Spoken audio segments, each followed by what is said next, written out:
This is Talking Europe on France 24. I'm Catherine Nicholson with you for our first programme of the new parliamentary season here in Europe.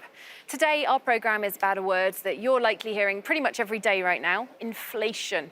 It's the term that people use to talk about the cost of things that most of us regularly buy, like clothes, your electricity bills, and the materials and resources used by businesses. Now, wherever you're watching, it is almost certain that you've noticed these prices rising. Your home and vehicle fuel costs or certain foodstuffs like wheat flour, sunflower oil that have been particularly impacted by shortages due to Western sanctions on Russia. Well, in late August, the French President Emmanuel Macron said that it is time to accept, I quote, the end of abundance. Take a listen. We are going through a major shift or a major disruption. Firstly, because for the last few years, and not just since this summer, we have been living through what could be seen as the end of abundance. I also have to say that it's the end for those among us who had been showing a lack of concern. Our freedom, the very system of freedom that we have become used to, comes at a cost. And at times when we have to defend our freedom, this can mean making sacrifices, and we have to go all the way with the battles that we need to fight. Well, as Europe heads into winter, with Russia continuing its war against Ukraine and the European Union and its allies, of course, not letting up on their sanctions on Russia, we are asking today how bad things are going to get and what our decision makers can and will do about it. Let's introduce two members of the European Parliament who come from opposite geographical ends of the EU, in fact, today. We have with us the former Foreign Minister of Estonia, Urmas Paet, who is now the Vice Chair of the EU Parliament's Foreign Affairs Committee. You're from the centrist Renew Europe group. Thank you for being with us. Hello. And also with us, we have Vice Chair of the Greens group, a Spanish MEP, Ernest Urtasun from the Greens, as I said. Thank you. Hello, thank you. So let's start off actually first with just an overview of where we are in terms of inflation in the European area. We've got some graphics to show you the countries. You'll see that the highest inflation rates are in the Baltic states, Estonia right at the top, followed by Lithuania and Latvia.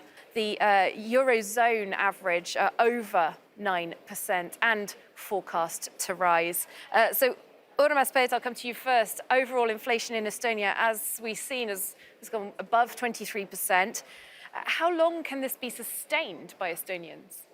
Well, of course, it cannot last too long, and that's why at the moment also government and parliament are going to decide some measures to support people, especially what concerns very high energy bills.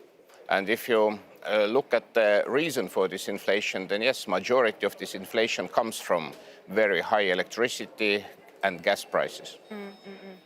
Indeed. In fact, I've got another graphic that might be pertinent to put on the screen right now. In fact, the high price of energy, as you say, the main driver of inflation right now. So as we said, the Eurozone average of inflation, 9%, but for energy, we're at over 38%, driven by the lack of supply since the sanctions were imposed on Russia, and Russia voluntarily cut supplies as well in retaliation. Ernest Urtasun, Spain's inflation is over 10%, again above the Eurozone average, the highest it's been in decades. The energy situation is somewhat different in Spain, however. There's a lot more renewables in Spain. What's your perception of this situation? Well, I think we should be worried about two things. One thing is how do we fight inflation, because it's a bad dynamic for our economy. But the second thing in the short term that we should be worried is how the costs of inflation are distributed in society. Not everybody is affected in the same way. So one thing is normal citizen going to the supermarket and having to pay extremely high prices for everything, or because of it, or also the energy bill. But we need to acknowledge as well that the energetic companies are having huge amount of profits because of this inflation. So that's why I think the discussion right now in Brussels is how to balance that, how to make a fair distribution of the costs of inflation. And that's why we're talking about levies to the excessive profits and redistributing it to the most affected. Urmas Paet, indeed, Ursula von der Leyen, the European Commission President, announced in Brussels this week this proposal to impose these levies on energy companies, channel high earnings back to individuals and businesses. Do you agree that this would be a fair measure, this would be the right measure? But only temporarily, only in the foreseeable future, because at the same time, governments and the European Union as such should do two things in parallel. One is, yes, some quick and short and efficient measures. But even more important is that finally, European Union has to take, and member states have to take seriously, the lack of connections which still exists also inside the European Union, the issue of energy sources, be it agreements with third countries as alternative to Russia, or also, of course, the increase of energy production here in the European countries. So that unfortunately, the situation what we see at the moment is very human, because unfortunately people start to act and make some changes only if already something really bad happens. And it's not the first time, because the issue of European Union common energy policy and energy union, it is already like 10 or 15 years old, but not much has been done because there was no real problem. But now there is problem, so that finally also these developments should start, but of course they will take time. And this is something that you see that should be spearheaded from the EU level? There should be some EU coherence? Yes, on the one hand, there should be general view and general plan from the EU, but at the same time, of course, to open up new energy sources in the European countries, it's of course in the hands of member states, in the hands of European governments and European businesses, so that here very close cooperation between the EU and EU institutions and member states is absolutely necessary. I think there are two different issues. One issue is how our market, electricity market are designed and how the price is fixed. And this is clearly a European regulation. It's the same for all the EU. So we will start now a full reform of that, because the way we are setting prices doesn't work. So the cheapest source, which is renewables, does not get to the bill. And we have a problem there, and we will be in the middle of a reform in the coming weeks. The second part is how do we deploy more quickly renewables, which we know are the cheapest way of producing energy, and it's also a way of fighting climate change. And there I agree. I think the principal effort should be done by member states of deploying more fast renewable energies, but also EU can help with more financial investment, more financial support. I think there's also a role for the EU there.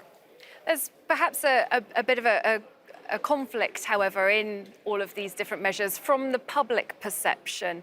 I'm sure we all know people who say that, you know, they've been buying electric blankets, or they've been looking at ways that they'll be able to turn down their heating in the winter and that sort of thing.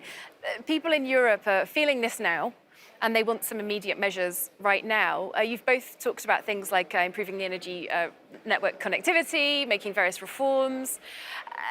Europeans aren't going to see the results of those things, are they, for quite some time? Well, I think for the bills they pay, they could see the result rather fast. So at the moment, for instance, in Spain, we have the so-called Iberian exception, because the European Union allowed to have a specific subsidy for the bills only for the Spanish market, and this has had an effect of reducing the cost in the bills.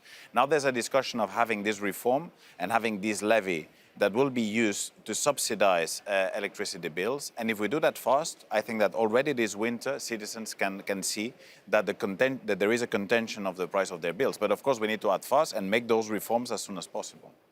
Yeah, well, there will be, of course, and there are already some temporary measures also from the government, for example, in Estonia. But at the same time, the problem is deeper, and it is that this so-called stock exchange for electricity does not work when their demand is higher than supply. So that, yes, there are also some general problems with electricity market functioning. So that in this regard, of course, this kind of decisions are very much needed, and I also urge that the European Commission should come very soon with very concrete proposals. And I don't want to, speak in too much doom and gloom and crisis terms, but it is, I think, a fact, isn't it, that Russia does have a huge leverage over Europe with the gas supplies. Gazprom and the Kremlin have said that they will cut supplies of gas into the EU via the Nord Stream 1 pipeline until the Western sanctions are lifted. Urmas Payet, on the foreign policy, geopolitical level, Vladimir Putin has a very potent tool here, doesn't he? A sort of energy blackmail. Things could get worse, couldn't they? Well, but there is nothing new. For example, I myself told to my colleagues already more than 10 years ago, when Russia started together with Germany and some other countries to build Nord Stream 1, which automatically increased the share of Russian gas on European markets and increased also dependency. And well, Russia did use energy as a weapon also years and years ago. So that here, what we see at the moment is nothing new. The problem is that, well, again, majority of, well, us in Europe were too naive, making those huge investments into Nord Stream 1 and Nord Stream 2, increasing European dependency from Russian sources. And now we see that, yes, all what, for example, we were, well, speaking about now is going to realize. So that the real alternative for this at the moment, yes, is the same. Very quick agreements with third, reliable partners, and more our own production here in Europe.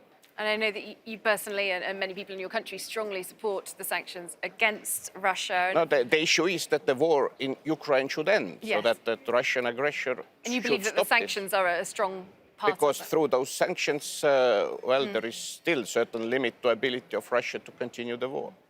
I'm just wondering, I talked about this geographical opposition that we've got with both of you today. Spain is so far away from the Russian border.